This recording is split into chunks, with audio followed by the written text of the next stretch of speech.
Bismillahirrahmanirrahim. Assalamu alaikum dear students.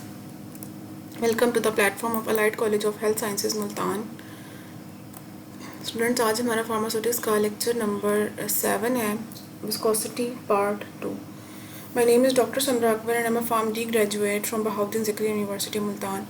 Also I am a regular faculty member of Allied College of Health Sciences Multan. तो students last lecture में हमने viscosity जो है उसको discuss किया था कि विस्कोसिटी जो है वो क्या होती है, उसको डिफ़ाइन किया था और अंडरस्टैंड किया था कि विस्कोसिटी असल में क्या चीज़ है. आज जो हमारा टॉपिक है वो विस्कोसिटी के मेथड्स से रिलेटेड है. उसकी मेजरमेंट जो है वो हम किस तरह से करते हैं, कौन से इंस्ट्रूमेंट्स हैं जो हम यूज़ करते हैं, उसकी विस्कोसिटी जो है वो हम मेजर करते हैं. और फिर हम कुछ इसके फैक्टर्स पढ़ेंगे जो इफेक्ट करते हैं विस्कोसिटी को. इसी तरह से फिर हम इसकी जो है कुछ एप्लीकेशंस देखेंगे अपनी रोज़मर्रा ज़िंदगी में कि विस्कोसिटी जो है वो किस तरह से हमारी लाइफ में जो है असरअंदाज होती है. तो पहले हम विस्कोसिटी जो है इसको ज़रा थोड़ा सा रिवाइज़ कर लेते हैं. कल के लेक्चर में जो हमने पढ़ा था विस्कोसिटी कि क्या होती है. Viscosity it is a measure of fluid's internal resistance to flow. ठीक है जी, मैंने बताया था कि फ्लूइड किस शेप में मूव करता है, लेयर्स की फॉर्म में मूव करता है. ठीक है, जब वो लेयर्स की फॉर्म में मूव करेगा तो उसकी लेयर जो है वो रेजिस्ट करेंगी उसकी मूवमेंट को. तो जो रेजिस्टेंस उसकी फ्लो में पैदा होती है वो क्या कहलाती है, विस्कोसिटी कहलाती है. ठीक है, इसका यूनिट था पॉइस. ठीक है, इसका जो यूनिट है वो पॉइस है. और जो पॉइस है वो किसके बराबर होता है, वो बराबर है ग्राम पर मीटर पर सेकंड. ठीक होगी बात. और इसका सिस्टम इंटरनेशनल यूनिट जो है वो है किलोग्राम पर मीटर पर सेकंड. ठीक होगी बात. नेक्स्ट हमने जो डिस्कस किया था वो था कुछ लो विस्कस फ्लूइड्स के बारे में हमने पढ़ा था और कुछ हाई विस्कस फ्लूइड्स के बारे में हमने पढ़ा था. तो लो विस्कस फ्लूइड्स क्या थे, वो फ्लूइड जिनकी विस्कोसिटी कम होती है वो लो विस्कस फ्लूइड्स कहलाते हैं. लो विस्कस फ्लूइड्स कौन से थे, जिनकी जो लेयर्स हैं वो कम रेजिस्टेंस शो करती हैं उसकी फ़्लो में. ठीक है ना, उसको फ़्लो करने में कम रेजिस्टेंस अगर शो करेंगी तो वो जो फ्लूइड होगा हमारा वो लो विस्कस होगा और उसका जो रेट ऑफ फ्लो है वो हायर होगा as compare to the high viscous fluids. ठीक होगी बात. इसके अंदर एग्जांपल्स थी हमारे पास वाटर की, ऑयल्स की. फिर हमारे पास हाई विस्कस फ्लूइड्स थे क्योंकि ये वो फ्लूइड्स थे जिनकी विस्कोसिटी जो है वो हाई होती है. ठीक है, और इनकी विस्कोसिटी हाई इस वजह से थी क्योंकि इनकी जो लेयर्स थी वो रेजिस्टेंस ज़्यादा शो करती हैं. फ्लो करने में जो है इनकी लेयर्स वो रेजिस्टेंस एक दूसरे के साथ ज़्यादा शो करती हैं क्योंकि इनके मॉलिक्यूल्स जो हैं वो आपस में टाइटली पैक्ड होते हैं. जब मॉलिक्यूल्स आपस में टाइटली पैक्ड होंगे तो क्या होगा कि वो एक दूसरे को जो है वो रगड़ की वजह से फ्लो करने में उनको मुश्किल आएगी. तो क्या होगा कि their resistance is high so they have high viscosity. ठीक है, and their rate of flow is low. जाहिर सी बात है जब रेजिस्टेंस ज़्यादा आ रही है तो उनका फ्लो का रेट जो है as compare to the low viscous fluids कम होगा. ठीक है, इसके एग्जांपल है हनी और ग्लाइसरीन या फिर हमारा थिक सिरप, जो थिक शुगर सिरप होता है वो भी इसके एग्जांपल में आता है. और भी बहुत ज़्यादा एग्जांपल्स हैं इसकी. अच्छा, अब हमारा जो मेन टॉपिक है आज का वो है मेजरमेंट ऑफ विस्कोसिटी. ठीक है, following instruments are used to measure viscosity, जिसमें हमारे पास ओस्टवर्ल्ड विस्कोमीटर है, ब्रुकफील्ड विस्कोमीटर है, रोटेशनल विस्कोमीटर है, फॉलिंग स्फीयर विस्कोमीटर है. ये कुछ इंस्ट्रूमेंट्स हैं जो आपके नोट्स में मेंशन है कि ये यूज़ होते हैं for the measurement of viscosity. इसके अलावा भी बहुत ज़्यादा इंस्ट्रूमेंट्स हैं जो कि यूज़ होते हैं for the measurement of viscosity, लेकिन आप लोगों के सिलेबस में यही मेंशन है तो हम इन्हीं को ही अच्छे तरीके से पढ़ेंगे और समझेंगे कि ये किस तरह से जो है मेजरमेंट करता है विस्कोसिटी की. ठीक है, तो इसको पढ़ने से पहले हम विस्कोमीटर देख लेते हैं कि विस्कोमीटर क्या होता है. ठीक है, तो विस्कोमीटर विस्कोसिटी, ठीक है ना, विस्कोसिटी का लफ्ज़ है. तो ये वो इंस्ट्रूमेंट होता है जो कि किसी भी लिक्विड की या फ्लूइड की विस्कोसिटी को मेजर करे. क्या कहलाता है, viscometer. An instrument, a viscometer is an instrument used to measure the viscosity of a fluid. ठीक है, विस्कोमीटर एक ऐसा इंस्ट्रूमेंट होता है जो कि यूज़ होता है किसी भी फ्लूइड की विस्कोसिटी को मेजर करने के लिए. ठीक है, और it is also called as viscosimeter. ठीक है, इसको विस्कोसीमीटर भी कहते हैं. विस्कोमीटर को विस्कोसीमीटर भी कहते हैं. तो विस्कोमीटर क्या है, विस्कोमीटर एक ऐसा इंस्ट्रूमेंट है जो कि यूज़ होता है फ्लूइड की विस्कोसिटी को मेजर करने के लिए और इसको विस्कोसीमीटर भी कहते हैं. अब हम पढ़ते हैं ओस्टवर्ल्ड विस्कोमीटर. मैंने आपको बताया कि विस्कोमीटर जो हैं वो बहुत तरह के होते हैं. एक हमारे पास विस्कोमीटर होता है कैपिलरी विस्कोमीटर. कैपिलरी विस्कोमीटर जो है ये इसके कैपिलरी विस्कोमीटर नाम से ज़ाहिर है कैपिलरीज होंगी इसके अंदर. ठीक है ना, तो Ostwald viscometer is the type of capillary viscometer. ठीक है, ओस्टवर्ल्ड विस्कोमीटर कैपिलरी विस्कोमीटर की टाइप्स के अंदर आता है. ठीक है। और ओस्टवर्ल्ड विस्कोमीटर को हम यू ट्यूब जो है विस्कोमीटर भी कहते हैं। इसको हम यू ट्यूब विस्कोमीटर क्यों कह रहे हैं, यू ट्यूब विस्कोमीटर को क्यों कह रहे हैं, क्योंकि जो इसकी ट्यूब होती है ना वो यू शेप्ड होती है, ऐसे यू शेप्ड होती है इसकी जो शेप होती है, ये देखें यू शेप्ड इसकी जो है वो शेप है ना इस तरह, इस वजह से जो है हम इसको क्या कहते हैं, यू ट्यूब विस्कोमीटर। ठीक है। फिर है जी a device which is used to measure the viscosity of the liquid with a known density. ये वो डिवाइस होती है जो उस लिक्विड की विस्कोसिटी को मेजर करती है जिसकी डेंसिटी हमें नोन होती है। अच्छा, आप लोगों ने वो पढ़ा था, मैंने आप लोगों को पढ़ाया था लास्ट लेक्चर्स में कि एक ड्रॉप काउंट मेथड होता है और एक ड्रॉप वेट मेथड होता है। वो किस तरह से वर्क करता था कि हम उसमें कंपैरिजन करते थे एक स्टैंडर्ड लिक्विड का दूसरे लिक्विड के साथ, ऐसे ही था ना। ये ओस्टवर्ल्ड विस्कोमीटर भी बिल्कुल ऐसे ही काम करता है कि इसके अंदर भी हमने कंपैरिजन करना होता है एक स्टैंडर्ड लिक्विड को अननोन लिक्विड की विस्कोसिटी के साथ, अननोन लिक्विड के साथ जिसकी विस्कोसिटी हमने मेजर करनी है। जो स्टैंडर्ड लिक्विड होता है वो हमारा कौन सा लिक्विड होता है, स्टैंडर्ड लिक्विड वो लिक्विड होता है जिसकी विस्कोसिटी डेंसिटी हमें पता होती है। ठीक है। लेकिन जो हमारा जो दूसरा लिक्विड होता है जिसके साथ हम कंपेयर करते हैं स्टैंडर्ड को, वो लिक्विड होता है जिसकी हमने विस्कोसिटी मेजर करनी होती है, डेंसिटी हमें पता होती है। ठीक है। तो this device is named after Wilhelm Ostwald. ठीक है। किस इंसान के नाम पे जो है इसका नाम रखा गया है, विलहेल्म ओस्टवर्ल्ड के नाम पर जो है इस डिवाइस का नाम रखा गया है।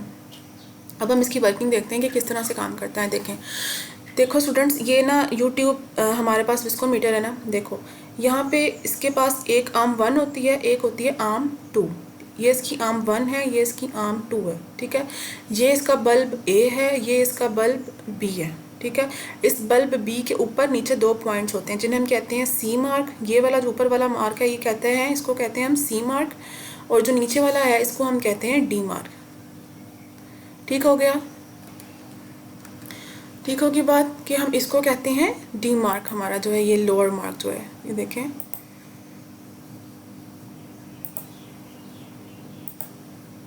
ये जो है हमारा ये क्या कहलाता है, डी मार्क कहलाता है। ठीक है।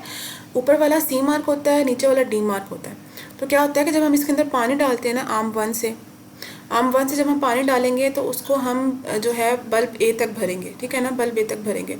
ये जब हम पानी डालते हैं ना ये यहाँ से ऊपर नहीं चढ़ता, इतना पानी डालेंगे कि बस जो है फ़ौरन से ये बल्ब A तक भर जाए।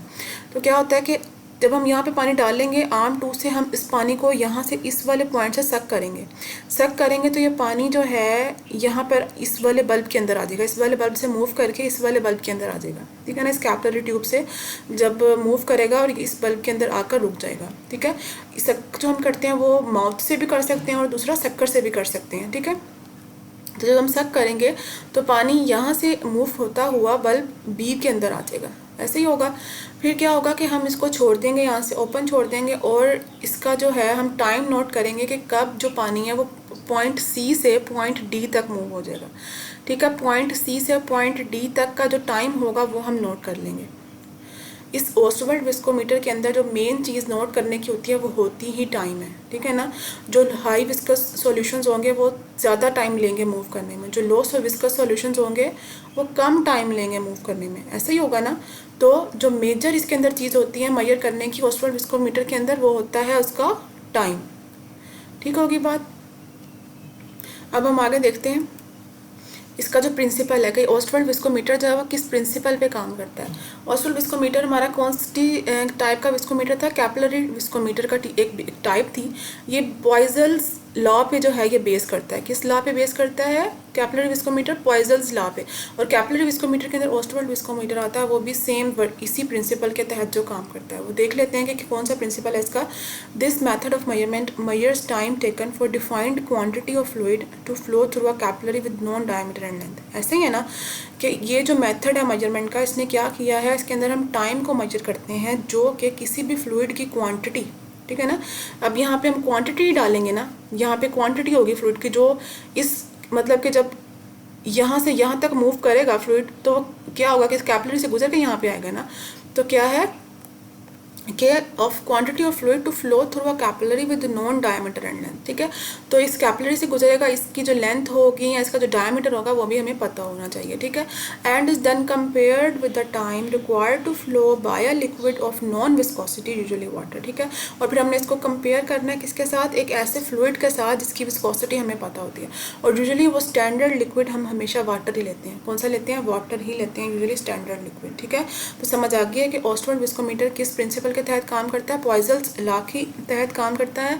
और this method of measurement measures time taken for defined quantity of fluid to flow through a capillary with the known diameter and length and is then compared with time required to flow by a liquid of known density, usually water. अब हम इसकी working जो है वो theoretical भी मैंने लिख दी है यहाँ पे ताकि आप लोगों को समझने में आसानी हो।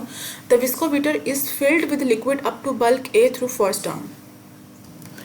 तो क्या है कि विस्कोमीटर जो है उसको हमने लिक्विड के साथ कहाँ तक फिल किया, बल्क ए तक थ्रू फर्स्ट आर्म के जरिए हमने उसको बल्क ए तक फिल कर दिया।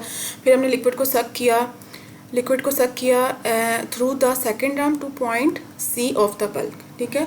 Point C of the bulb B के जो पॉइंट सी तक है हमने उसको जो है वो जो सक कर लिया, ठीक है। कौन सा पॉइंट सी था, ये वाला पॉइंट सी तक हमने इसको सक कर लिया, बल्ब बी के पॉइंट सी तक सक कर लिया। फिर क्या किया जी कि हमने अलाउ किया लिक्विड को कि वो पास करे from upper mark C to lower mark D, ठीक है, कि वो अपर मार्क सी से लोअर मार्क डी तक मूव कर जाए, ठीक है। और फिर आगे हमने उसका टाइम नोट कर लिया, note the time to flow from upper mark C to lower mark D, ठीक है।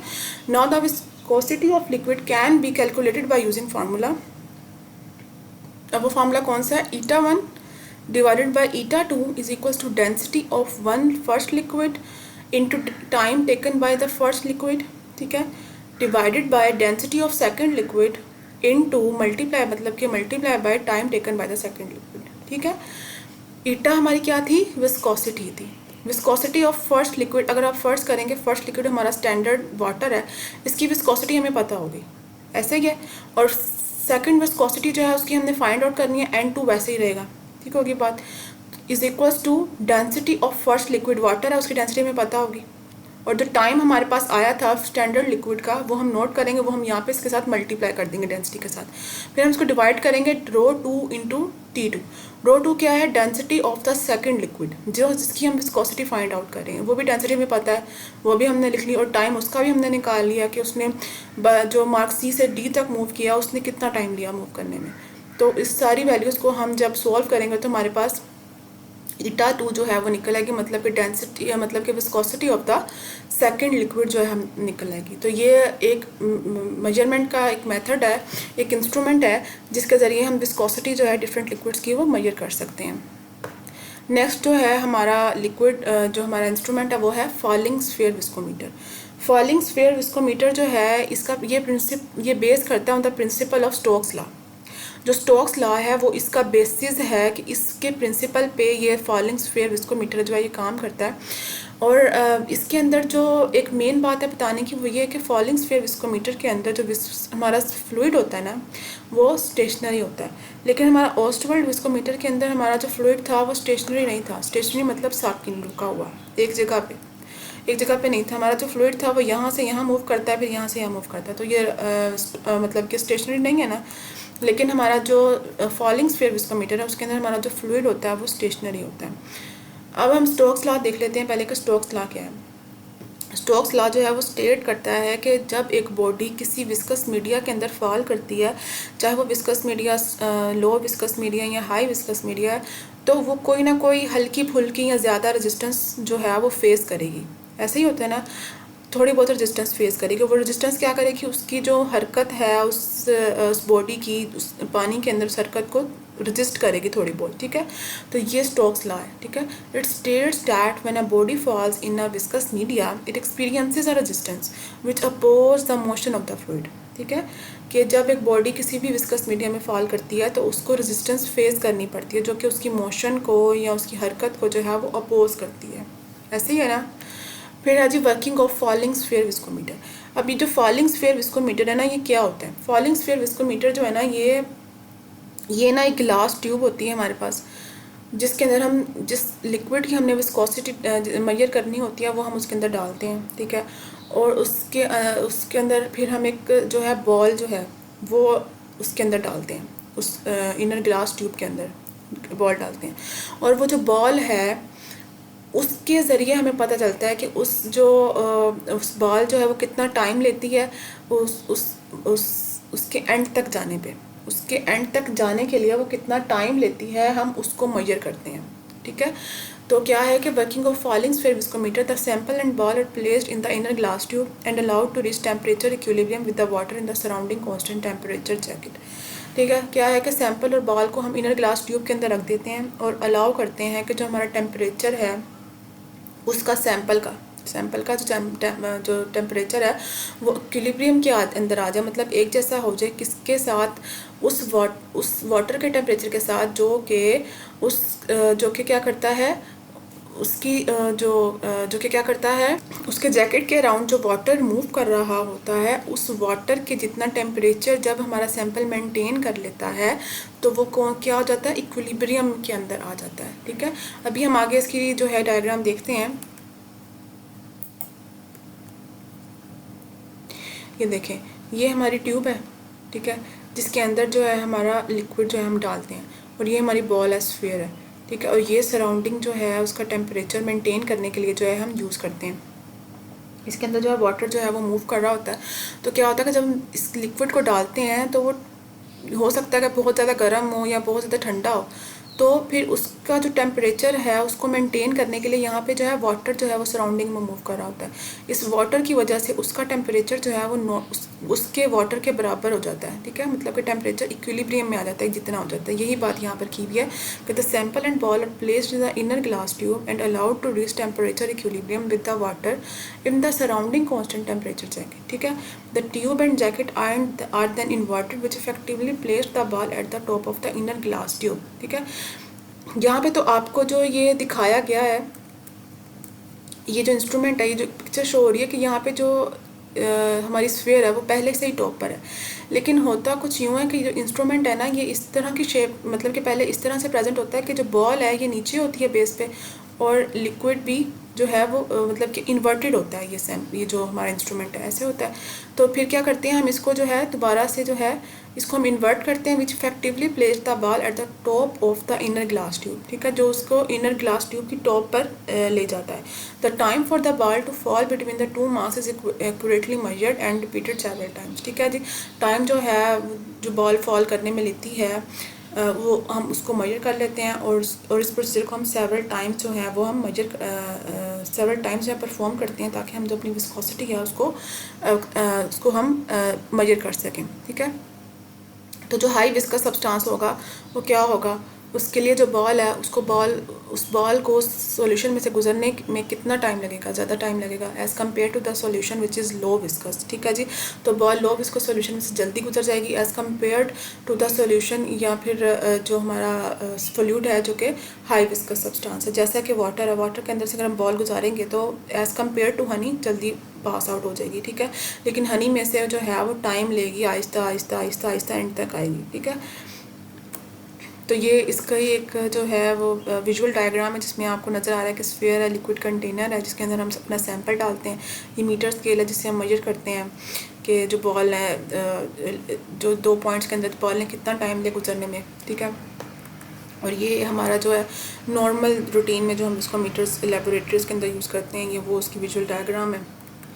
फिर इसका जो फार्मूला इसके अंदर हम यूज़ करते हैं वो है an eta is equals to D square G rho S minus rho 1 divided by 18 V. ठीक है, अब देखो ईटा हमारा आपको पता है हमारी विस्कोसिटी है, डी जो है हमारा ये वाला डी, ये क्या है, डायमीटर ऑफ द स्फीयर।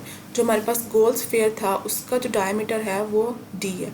जी है acceleration due to gravity, gravity की वजह से उसने कितनी स्पीड ली, उस बॉल ने नीचे आने में ग्रेविटी ने उसे कितनी स्पीड दी, ये वो एक्सेलरेशन है जो हम यहाँ पे लिखेंगे। ठीक है, और वी टर्मिनल वेलोसिटी होगी उसकी, rho S density of sphere होगा, और जाहिर सी बात है स्फीयर है, कुछ ना कुछ तो डेंसिटी होगी उसकी, डेंस होगा, फिर डेंसिटी ऑफ द लिक्विड भी हमें पता होनी चाहिए, तो फिर हम इसकी जो है विस्कोसिटी जो है वो उस लिक्विड की निकाल सकते हैं।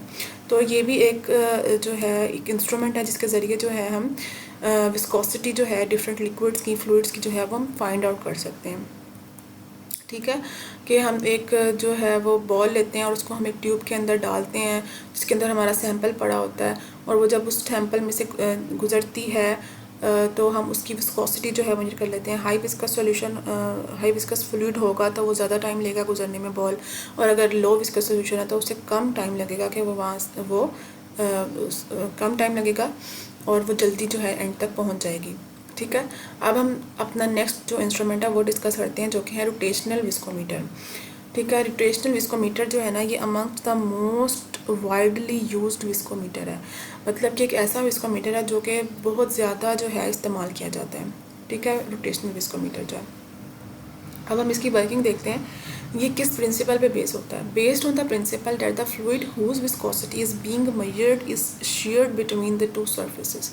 इसके अंदर होता यूँ है कि इसके अंदर ना दो कप्स समझले होते हैं। ठीक है, दो कप्स होते हैं, एक हमारे पास स्टैटिक होता है कप और दूसरा होता है रोटेटिंग कप। ठीक है, एक कप है ऐसे, उसके अंदर एक और कप है, एक कप है, ये देखिए यहाँ पे देखें, ये कप और इसके अंदर एक और कप। ठीक है, जो बाहर वाला कप है वो बिल्कुल साकिन है, वो मूव नहीं करता, जो अंदर वाला कप है वो मूव करता है। ठीक होगी बात। Based on the principle that the fluid whose viscosity is being measured is sheared between the two surfaces. ठीक है, तो क्या होगा कि जो लिक्विड है हमारा जिसके अंदर विस्कोसिटी फाइंड आउट करनी है, वो शेयर्ड मतलब कि क्या होता है कि उसको हिलाया जाता है, शेयर्ड फोर्स प्रोवाइड की जाती है, इसकी वजह से वो हिलता है वहाँ पे। ठीक है, तो क्या है, in this viscometer one of the surface is stationary, हमारी वन सरफेस जो है वो स्टेशनरी थी, and the other is rotated bye an external drive and the fluid फिल्स the space in between. ठीक है, the measurements are conducted by applying either a constant torque and measuring the changes in the speed of rotation, और applying a constant speed and measuring the changes in the torque. क्या है कि जो measurement viscosity की है वो किस base पे की जाती है कि एक कांस्टेंट टॉर्क जो है वो प्रोवाइड किया जाता है। ठीक है, या तो हम कांस्टेंट टॉर्क जो है उसके ज़रिए से हम विस्कोसिटी मेजर करेंगे पहली बात, या फिर उसकी जो रोटेशन मतलब कि गोल गोल घूमने की स्पीड से जो है हम विस्कोसिटी मेजर करेंगे। किन चीज़ों से मेजर करेंगे? कांस्टेंट टॉर्क जो अप्लाई होगा उसकी बेस पे, और उसकी स्पीड ऑफ रोटेशन की बेस पे जो है हम क्या विस्कोसिटी मेजर कर सकते हैं। आपको टॉर्क क्या होता है? टॉर्क जो है ना, ये मेजर ऑफ फोर्स होता है that can cause an object to rotate about an axis. मतलब कि ये फोर्स होती है जो किसी भी ऑब्जेक्ट को उसके एक्सिस के इर्द गिर्द गोल गोल घुमाती है। जैसे पंखा होता है, एक चीज़ के साथ लटका होता है ना, उसकी गोल गोल उसके इर्द गिर्द गोल गोल घूमता है। ठीक है ना, तो ये वो टॉर्क वो फोर्स है जो कि क्या करती है, किसी भी चीज़ को एक एक्सिस के इर्द गिर्द जो है ना वो घुमाती है। तो क्या है, तो ये टॉर्क समझ आ गया कि क्या होता है constant torque. And measuring the changes in the speed of rotation और applying a constant speed and measuring the changes in the torque. क्या होता है कि यहाँ कांस्टेंट टॉर्क ले लेते हैं हम, या स्पीड ऑफ रोटेशन को चेंज करते हैं, या फिर क्या करेंगे कि हम स्पीड ऑफ रोटेशन को कांस्टेंट ले लेंगे और चेंज कर देंगे हम टॉर्क को। इस बेस पे जो है हम विस्कोसिटी की मेजरमेंट करते हैं डिफरेंट लिक्विड्स की या फ्लूइड्स की। अब देखिए रोटेशनल विस्कोमीटर है, देखो मैंने कहा था एक जो हमारा कप होता है वो जो है बिल्कुल साकिन होता है, स्टेशनरी होता है। दूसरा जो हमारा कप है वो अंदर अंदर घूमता है। ठीक है, फिर यहाँ पे विस्कोमीटर लगा होता है, स्पिंडल लगा होता है। ठीक है, जो कि क्या होता है कि जिसकी वजह से जो है विस्कोसिटी जो है फाइंड की जाती है। और देखो इंसुलेशन लगी हुई है इसके अंदर भी। क्या है कि जो भी हम फ्लूइड इसके अंदर डालेंगे पहले उसका टेम्परेचर जो है वो इक्विलिब्रियम होगा जो यहाँ पे चीज़ है उसके साथ। ठीक है, और टेम्परेचर मेजरमेंट के लिए भी जो है वो कोई एक इंस्ट्रूमेंट जो है अंदर लगा होता है जो कि टेम्परेचर को मेजर कर रहा होता है। ठीक है, अब ये देखें, ये है हमारा एक विस्कोमीटर, रोटेशनल विस्कोमीटर, जो कि मोस्टली लैब्स के अंदर जो है वो यूज़ होता है। ठीक है, अब देखो जो रोटेशनल विस्कोमीटर है ना, इसकी डिफरेंट टाइप्स होती हैं। रोटेशनल विस्कोमीटर की डिफरेंट टाइप्स होती हैं, जो कि है cup and Bob viscometer, cone end plate viscometer. फिर इस कप एंड बॉब विस्कोमीटर के अंदर सरल टाइप विस्कोमीटर आते हैं, कोइट टाइप विस्कोमीटर आते हैं। जो सरल टाइप विस्कोमीटर है उसके अंदर हमारा ब्रुकफील्ड विस्कोमीटर आता है, और हमारा जो मेजर कंसर्न है इस टाइप्स के अंदर वो ब्रुकफील्ड विस्कोमीटर। मैंने आपको यहाँ पे ये जो स्लाइड शो की है, ये स्लाइड शो करने का मतलब ये है कि आपको समझ आ जाए कि जो ब्रुकफील्ड विस्कोमीटर है वो रोटेशनल विस्कोमीटर की टाइप है, और रोटेशनल विस्कोमीटर के अंदर एक टाइप आती है सरल टाइप विस्कोमीटर, और उसकी टाइप है ब्रुकफील्ड विस्कोमीटर। जो रोटेशनल विस्कोमीटर और ब्रुकफील्ड विस्कोमीटर है, ये इन दोनों की वर्किंग जो है वो सेम होती है। ठीक है, अब देखो Brookfield viscometer is the type of rotational viscometer. ठीक है। रोटेशनल विस्कोमीटर की type is a type of Salt type viscometer, ठीक है ना। यहाँ पे हमने देखा कि सल्ट टाइप विस्कोमीटर जो है उसकी टाइप आती है हमारे पास। फिर क्या होता है कि in it the bob is rotated and the cup is held stationary. Cup जो है उसको हम स्टेशनरी रखते हैं और बॉब जो है वो हम हिलाते हैं, गोल गोल घूमता है हमारा बॉब है। अभी देखो कप एंड बॉब विस्कोमीटर है, इसकी और जो हमारा रोटेशनल विस्कोमीटर है, देखो डायग्राम में थोड़ी मिलती जुलती है। क्या है कि एक स्टेशनरी सिलेंडर है इसके अंदर, फिर रोटेटिंग सिलेंडर है, ठीक है। और मोटर लगी होती है जो कि हेल्प करती है इसको मूव करने में, रोटेटिंग सिलेंडर को। और इसके अंदर जो हमारा जो बल्ब जो भी हमारा जो सिरप है या जो भी हमारा जो फ्लूइड है या लिक्विड है, वो उसकी जो विस्कोसिटी है हम उसको मेजर कर सकते हैं। अब देखो ये ब्रूकफील्ड विस्कोमीटर है जो कि इंडस्ट्रीज वगैरह में जो हम यूज़ करते हैं for the determination of viscosity of different liquids. फिर हम देख लेते हैं कुछ फैक्टर्स जो कि अफेक्ट करते हैं विस्कोसिटी को, जिसमें हमारे पास सबसे पहले टेम्परेचर है, फिर साइज़ ऑफ द मॉलिक्यूल्स हैं, फिर molecular size of molecular size of the molecules हैं, एडहेसिव फोर्सेस हैं और फिर कोहेसिव फोर्सेस हैं। देखो सबसे पहले जो टेम्परेचर है, क्या है कि विस्कोसिटी डिक्रीज़ करती है with the increase in temperature. क्यों डिक्रीज़ करेगी विस्कोसिटी इंक्रीज इन टेम्परेचर करने के साथ? देखिए जब हम टेम्परेचर को इंक्रीज़ करते हैं ना, किसी भी सब्सटेंस के टेम्परेचर को इंक्रीज़ करते हैं, तो क्या होता है कि उसकी जो इंटरमॉलिक्यूलर फोर्सेस है ना, वो वीक होना स्टार्ट हो जाती हैं। जब उसकी इंटरमॉलिकुलर फोर्सेस वीक होना स्टार्ट हो जाती हैं तो वो स्टैटिक नहीं रहते, वो मूव करना स्टार्ट कर देते हैं। जब वो मूव करना स्टार्ट होते हैं तो उनकी फ्लोएबिलिटी इंक्रीज़ करती है। जब उनकी फ्लोएबिलिटी इंक्रीज़ करेगी तो विस्कोसिटी डिक्रीज़ करेगी, रेजिस्टेंस कम होगी। ऐसे ही होता है ना, viscosity decreases with the increase in temperature, ठीक है, and viscosity increases with the decrease in temperature. इनका आपस में इन्वर्स रिलेशन है। विस्कोसिटी इंक्रीज होगी, टेम्परेचर इंक्रीज़ किया, विस्कोसिटी डिक्रीज हुई। टेम्परेचर डिक्रीज हुआ, विस्कोसिटी इंक्रीज हुई। ठीक होगी बात कि क्या होता है कि जब हम किसी भी लिक्विड को या फ्लूइड को हीट करते हैं तो उनके मॉलिक्यूल्स के दरमियान इंटरमॉलिक्यूलर फोर्सेस जो है वो कम हो जाती हैं, जिसकी वजह से विस्कोसिटी जो है वो कम हो जाती है और रेजिस्टेंस कम फेस करना पड़ती है फ्लूइड को।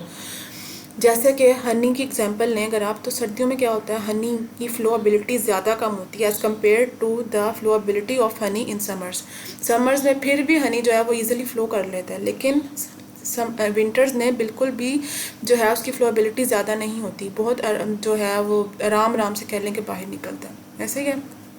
अब हम साइज ऑफ मॉलिक्यूल्स देख लेते हैं। Viscosity increases with the increase in size of molecules, viscosity decreases with the decrease in the size of molecules. पहली बात तो यह है कि विस्कोसिटी का साइज़ के साथ, मॉलिक्यूल के साइज़ के साथ डायरेक्ट रिलेशन है। अगर साइज़ ज़्यादा होगा विस्कोसिटी ज़्यादा होगी। बड़े बड़े मॉलिक्यूल्स होंगे तो रेजिस्टेंस ज़्यादा फेस करनी पड़ेगी, छोटे छोटे मॉलिक्यूल्स होंगे तो रेजिस्टेंस कम फेस करनी पड़ेगी। ठीक हो गया, तो रेजिस्टेंस कम फेस करनी पड़ेगी, विस्कोसिटी कम होगी, उसकी फ्लोएबिलिटी ज़्यादा होगी। तो अगर बड़े बड़े मॉलिक्यूल्स होंगे रेजिस्टेंस ज़्यादा फेस करनी पड़ेगी, विस्कोसिटी ज़्यादा होगी तो रेजिस्टेंस भी ज़्यादा फेस करनी पड़ेगी और फ्लोएबिलिटी उस फ्लूइड की क्या हो जाएगी, कम हो जाएगी। ठीक है। फिर नेक्स्ट जो हमारा फैक्टर था वो मॉलिक्यूलर शेप है। मोर इरेगुलर लिक्विड्स मॉलिक्यूलर शेप, जितनी किसी भी मॉलिक्यूलर शेप की लिक्विड की जो शेप है, किसी भी मॉलिक्यूलर शेप जो है वो जितनी भी इरेगुलर होगी उतना ही जो विस्कोसिटी ऑफ द लिक्विड है वो ज़्यादा होगी। ठीक है, उतनी ही मुश्किल आएगी। देखिए अगर एक हमारे पास लिक्विड है, उसके अंदर एक मॉलिक्यूल हमारे पास ट्राइंगल है, एक गोल है, एक स्क्वायर पड़ा हुआ है, एक हमारे पास जो है वो सिलेंड्रिकल पड़ा है। ठीक है, तो क्या इनको मूव करने में मुश्किल होगी ना? तो जब इनको मूव करने में मुश्किल होगी तो रेजिस्टेंस ज़्यादा फेस करनी पड़ेगी, रेजिस्टेंस ज़्यादा फेस करनी पड़ेगी, विस्कोसिटी ज़्यादा आ जाएगी, विस्कोसिटी ज़्यादा तो फ्लोएबिलिटी उसकी कम हो जाएगी। ठीक है।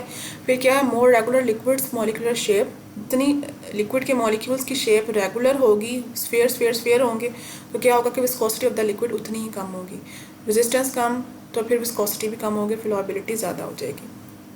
नेक्स्ट है हमारा adhesive forces. Stronger the adhesive forces greater will be the viscosity. जितनी एडहेसिव फोर्सेस ज़्यादा होंगी उतनी ही विस्कोसिटी ज़्यादा होगी। इनका आपस में डायरेक्ट रिलेशन बन रहा है। देखो एडहेसिव फोर्सेस जितनी ज़्यादा उतनी ही विस्कोसिटी ज़्यादा होती है। किस तरह से एडहेसिव फोर्सेस होता है? एडहेसिव फोर्सेस कौन सी फोर्सेस होती हैं? एडहेसिव फोर्सेस वो फोर्सेस होती हैं जो कि एक सॉलिड और जो दो डिफरेंट सब्सटेंसेस के दरमियान होंगी, सॉलिड और लिक्विड के दरमियान। ठीक है ना, ऐसे ही है ना। तो क्या है, अगर आप देखो, अगर आप फ्लूइड में हनी की एग्जांपल ले लें, अगर हमने इसको बीकर में डाला हुआ है और हम इसको मूव करते हैं, ठीक है ना, तो क्या है, लिक्विड उस हनी की और जो सॉलिड है उसके दरमियान एडहेसिव फोर्सेस ज़्यादा है एक दूसरे का वो, ठीक है, हनी जो है वॉल के साथ ज़्यादा चिपकेगा, थिकर कंसिस्टेंसी होता है, हाई विस्कस होता है। तो एडहेसिव फोर्सेस जो स्ट्रॉन्ग होंगी वो किस सॉल्यूशंस की होंगी मोस्टली, वो जाहिर सी बात है हाई विस्कस सॉल्यूशंस की होंगी। तो high viscous solutions have stronger adhesive forces, when they have stronger adhesive forces greater will be the viscosity, greater will be the resistance and lower will be the rate of flow। ऐसे ही है ना, समझ आ गई चीज़ की कि अब आप एडहेसिव फोर्सेस जो स्ट्रॉन्गर है, इसमें आप एग्जांपल ले लें हाई विस्कस सॉल्यूशंस की, हाई विस्कस फ्लूइड्स की, ठीक है। तो जितनी भी अब हाई विस्कस फ्लूइड्स जो हैं उनके अंदर एडहेसिव फोर्सेस ज़्यादा हैं, जितनी एडहेसिव फोर्सेस ज़्यादा होंगी उतनी ही उनकी विस्कोसिटी ज़्यादा होगी, ठीक है। अब कोहेसिव फोर्सेस देखेंगे कितनी, जितनी कोहेसिव फोर्सेस आपस में ज़्यादा हैं उतना ही वो लेस विस्कस सब्सटेंस होता है, ठीक है ना। अगर सेम मॉलिक्यूल्स के दरमियान फोर्सेस ज़्यादा हैं तो क्या है, उनकी विस्कोसिटी कम होएगी, ठीक होगी बात। अब हम इनकी एप्लीकेशंस कुछ देख लेते हैं जो कि यूज़ आपके जो नोट्स में दी गई हैं। क्या है कि viscosity is very important factor in the preparation of the liquid dosages forms like syrups, ठीक है जी। विस्कोसिटी जो है ये एक बहुत इंपॉर्टेंट फैक्टर है जो कि क्या है, लिक्विड डोजेज फॉर्म्स की प्रेपरेशन में जो है वो यूज़ होता है, जैसे कि सिरप्स है। अब आप लोगों ने देखा कि कुछ सिरप्स जो हैं वो बहुत रनी होते हैं, मतलब बहुत पतले से होते हैं, या कह लें कि आप लो विस्कस सॉल्यूशंस होते हैं, रनी होते हैं जैसे वाटर, और कुछ जो हैं थोड़े विस्कस होते हैं, ठीक है ना, जिनकी विस्कोसिटी थोड़ी ज़्यादा होती है। तो विस्कोसिटी सिरप्स बनाने में जो है वो बहुत अहम किरदार अदा करती है। कुछ तो हमें जैसे हमें किसी सिरप्स की अगर विस्कोसिटी जो है हमें उसे हाई विस्कस रखना है तो हम इस मेजर करके उस सिरप की विस्कोसिटी को मेजर करके हमें पता चल जाएगा जी कि ये जो सिरप है हमारी रिक्वायर्ड विस्कोसिटी के मुताबिक बना है कि नहीं बना। अगर नहीं बना तो हम उसकी विस्कोसिटी इन्हांस कर देंगे, अगर ज़्यादा विस्कस हो गया तो हम उसको लेस विस्कस बना देंगे, ठीक है। अब अगर विस्कोसिटी इन्हांसर अगर हम यूज़ करेंगे तो कौन से होते हैं, जैसे कि methyl cellulose, hydroxy ethyl cellulose. और ऑप्थेल्मिक सॉल्यूशंस कौन से होते हैं, ऑप्थेल्मिक सॉल्यूशंस वो होते हैं जो क्या करते हैं, जो हमारे कौन से सॉल्यूशंस होते हैं, जो हम आई ड्रॉप्स हम यूज़ करते हैं वो हमारे ऑप्थेल्मिक सॉल्यूशंस होते हैं। आप लोगों ने अगर यूज़ किया हो ऑप्थेल्मिक सॉल्यूशंस तो आप लोगों ने देखा होगा कि वो बहुत ज़्यादा रनी नहीं होते, ठीक है ना। मतलब कि अगर आप उसको एक ड्रॉप निकालें भी उसका तो क्या थोड़ा टाइम लेता है वो नीचे गिरने में, ठीक है। तो उसके अंदर विस्कोसिटी इन्हांसर्स डाले होते हैं ताकि उसकी विस्कोसिटी जो है वो इन्हांस हो। तो विस्कोसिटी इन्हांसर्स कौन से होते हैं, मिथाइल सेलुलोज होता है, हाइड्रोक्सी इथाइल सेलुलोज होता है। तो viscosity is very important factor in the preparation of the liquid dosages forms like syrups. ये प्रेपरेशन का यहाँ पे पी नहीं है, ये आप लोग लिख लीजिएगा, ये मिसिंग हो गया मेरे से। Viscosity enhancers are used in ophthalmic solutions to increase their viscosity, ठीक है। For example methyl cellulose and hydroxy ethyl cellulose, ठीक है। और भी इसकी बहुत ज़्यादा एग्जांपल्स हैं, जैसे कि ये यूज़ होता है हमारी human blood has a definite viscosity होती है ह्यूमन ब्लड की, due to which it flows easily through blood vessels, ठीक है जी।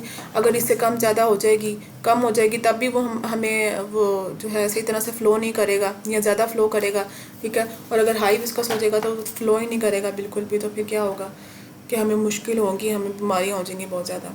तो ये था आज का लेक्चर जिसमें हमने जो है विस्कोसिटी के डिफरेंट मेजरमेंट के जो इंस्ट्रूमेंट्स हैं उनको देखा, जिसमें हमारे पास सबसे पहले था Ostwald viscometer, Brookfield viscometer, rotational viscometer, falling sphere viscometer. फिर हमने इसके कुछ फैक्टर्स जो हैं वो डिस्कस किए, जिसमें हम टेम्परेचर, मोलिकुलर साइज था, फिर हमारे एडहेसिव फोर्सेस, कोहेसिव फोर्सेस हमने डिस्कस की, ठीक है। फिर हमने इसकी कुछ एप्लीकेशंस देखी जो कि रोज़मर्रा ज़िंदगी में जो है हमारी इस्तेमाल होती हैं, विस्कोसिटी से रिलेटेड होती हैं, ठीक है। तो उम्मीद करती हूँ आप लोगों को आज का लेक्चर जो है वो समझ आया होगा, और कोई क्वेश्चन हो तो आप लोग इजीली पूछ सकते हैं मुझसे। और ये चीज़ें जो आप लोगों के रजिस्टर में नहीं मेंशन वो मैं आप लोगों को हर लेक्चर में कहती हूँ कि आप लोगों ने नोट करनी है अपने नोटबुक पे, और ताकि साथ साथ आपके नोट्स भी बनते जाएं, आप लोगों को याद करने में आसानी हो। Thank you.